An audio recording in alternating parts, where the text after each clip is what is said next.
Hello class 6। आज हम करेंगे poem the kite.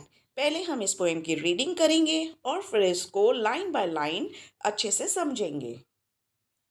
How bright on the blue is a kite when it's new, with the dive and a dip. It snaps its tail, then soars like a ship with only a sail. As over tides of wind it rides, climbs to the crest of a gust and pulls, then seems to rest as wind falls. When string goes slack, you wind it back and run until a new breeze blows, and its wings fill and up it goes. How bright on the blue is a kite when it's new, but a raggeder thing you never will see when it flaps on a string in the top of a tree. Written by Harry Van. तो अब हम इस poem का मतलब समझते हैं। All of us like to fly kites. हम सब पतंग उड़ाना पसंद करते हैं। Have you ever tried to fly one? क्या आपने कभी कोशिश की है एक उड़ाने की? हम तो सब उड़ाने की कोशिश करते हैं काइट्स, और स्पेशली बॉयज़, उन्हें तो बहुत ही पसंद है काइट उड़ाना। Read this poem about a kite as it flies in the sky. कि ये पोएम में पढ़ो पतंग के बारे में, जैसे जैसे वो स्काई में, आकाश में उड़ती है। How bright on the blue is a kite when it's new. कि ये जो काइट है जब ये न्यू होती है तो वो कितनी सुंदर और ब्राइट लगती है ब्लू स्काई में, नीले आकाश में उड़ते हुए। With the dive and a dip it snaps its tail. ये डाइव और डिप है, ये काइट की मूवमेंट है, वो जिस तरह से उड़ती है।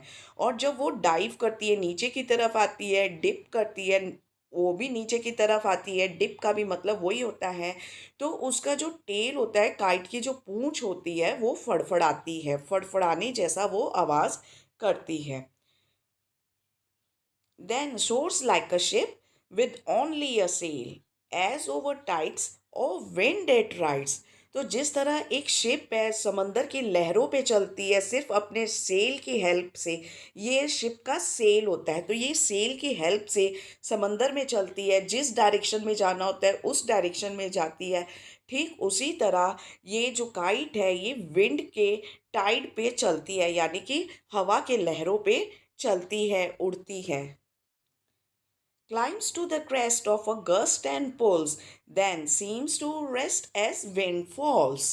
तो जब बहुत तेज हवा चलती है अचानक में, तो वो क्रेस्ट पे चली जाती है, यानी कि एकदम ऊपर चली जाती है।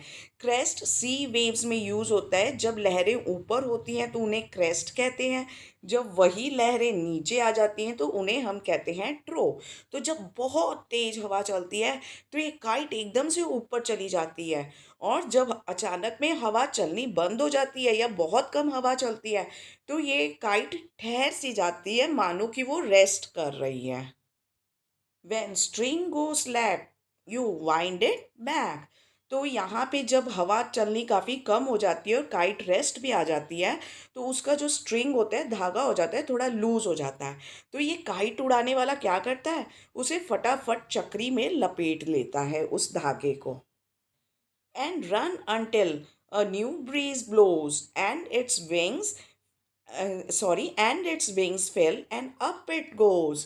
और जब नई हवा चलती है, फिर से जोर शोर से हवा चलती है, तो ये गुड्डी उड़ाने वाला बच्चा कह के उसे लेकर भागता है, और फिर से उसके विंग्स हैं वो हवा से भर जाते हैं और फिर ये एकदम ऊपर की तरफ आकाश में उड़ने लगती है। How bright on the blue is a kite when it's new. कि वो काइट कितनी सुंदर लगती है जब वो नई होती है और नीले नीले आकाश में उड़ रही होती है। But a ragged thing you never will see when it flaps on a string in the top of the tree. लेकिन जब यही काइट कोई ट्री के टॉप, यानी कि एकदम ऊपर वाले हिस्से में फंस जाती है, जैसे कि हम अधिकतर देखते हैं, या उसके किसी ब्रांच में या टहनी में फंस जाती है तो वो फट जाती है। तो ये जो फटी हुई चीज़ होती है इसे हम कहते हैं रैगडर थिंग। और इस चीज़ को हम कभी भी देखना नहीं चाहते, क्योंकि जब वो नई होती है तब तो वो बहुत ज़्यादा सुंदर लगती है, लेकिन फट जाती है तो वो फटा पुराना लगता है और उसे हम देखना पसंद नहीं करते। तो जब वो उसका जो धागा है जब किसी ट्री के टॉप में फंस जाता है, वो फड़फड़ाता है, फ्लैप करता है और वो फट जाता है, तो वो उतना सुंदर नहीं दिखता। इसलिए हम उसे देखना ही पसंद नहीं करते।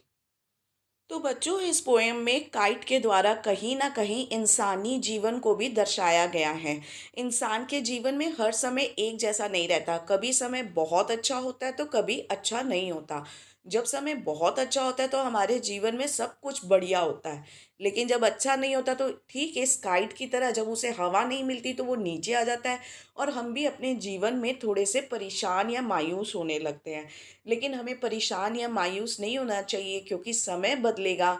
ठीक इस काइट की तरह जब उसे वापस एक अच्छी हवा मिलेगी, फेवरेबल कंडीशंस मिलते हैं और वो ऊपर चली जाती है, हमारे संग भी वैसा ही होता है और हम भी वैसा ही करेंगे कि मायूस नहीं होंगे। जैसे ही हमारा समय अच्छा आएगा तो हम ज़रूर जीवन में वापस आगे बढ़ेंगे।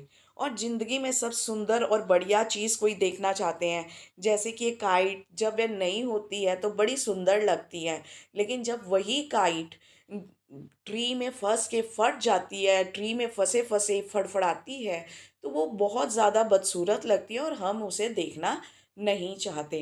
तो कहीं ना कहीं यहाँ पे इस काइट के द्वारा, जो कि एक नॉन लिविंग थिंग है, इंसानी जीवन को भी दर्शाया गया है। हमारे जीवन का भी यही सच है। Thank you very much everyone.